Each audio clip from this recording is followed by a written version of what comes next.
Au cours de cette année écoulée, le président américain a effectué une visite en Arabie Saoudite où il a exprimé son amitié et son soutien aux pays arabes, notamment dans la lutte contre le terrorisme. Trump, qui a aussi reçu le président égyptien Abdel Fattah el-Sisi à la Maison-Blanche, a promis son soutien à l'Égypte dans sa guerre contre l'organisation terroriste de l'État islamique et la résolution du conflit israélo-palestinien. Au début de son mandat, Trump a montré qu'il était un allié des pays du Proche-Orient, mais il n'a pas tardé à avoir des tensions avec l'Iran et la Turquie. Il paraît que les États-Unis renoncent à leurs responsabilités vis-à-vis des causes du Moyen-Orient.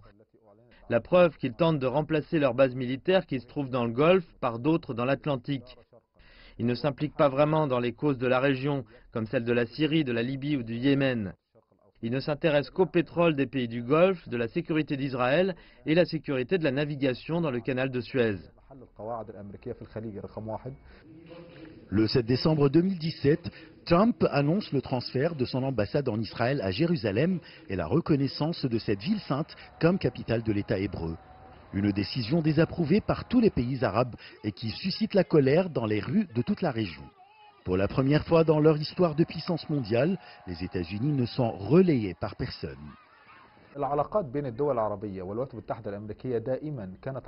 Les relations entre les États-Unis et les pays arabes étaient toujours des relations tripartites.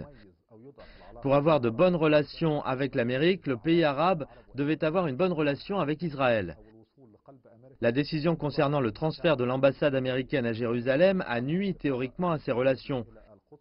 Mais je crois qu'on dépasserait bientôt ces différends. Les relations politiques et stratégiques entre les pays arabes et les États-Unis sont indispensables. Cette décision américaine a provoqué une onde de choc dans la région et conduit le président palestinien Mahmoud Abbas à rejeter toute médiation américaine dans le cadre d'une éventuelle reprise des négociations de paix avec Israël. Le grand imam d'Al-Azhar ainsi que le pape Théodore II ont pour leur part refusé de rencontrer le vice-président Mike Pence lors de sa visite en Égypte. Le refus du grand imam d'Al-Azhar, du pape des orthodoxes ainsi que des églises palestiniennes de rencontrer le vice-président américain, qui est lui-même chrétien évangélique, est un message très clair à l'administration américaine que sa position vis-à-vis de Jérusalem est complètement refusée. Et que si elle insiste à exécuter cette décision, cela affecterait la position des États-Unis en tant que parrain du processus de paix. Samedi dernier, le vice-président américain Mike Pence a commencé une tournée au Proche-Orient qui coïncide avec la première année de présidence de Trump.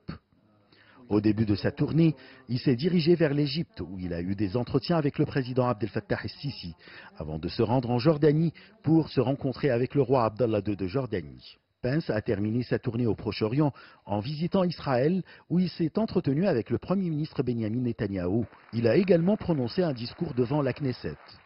Un discours qui a été boycotté par la coalition des partis arabes qui le qualifie d'homme dangereux. La visite de Pence dans la région a réussi sur le plan des relations bilatérales, mais elle a échoué vis-à-vis de la cause palestinienne. Les pays arabes tiennent à avoir de bonnes relations stratégiques avec les États-Unis, mais ils s'opposent à la décision du transfert de l'ambassade américaine à Jérusalem. Les relations entre les pays arabes et les États-Unis sont des relations très compliquées. Les États-Unis sont des partenaires économiques et militaires très importants de ces pays.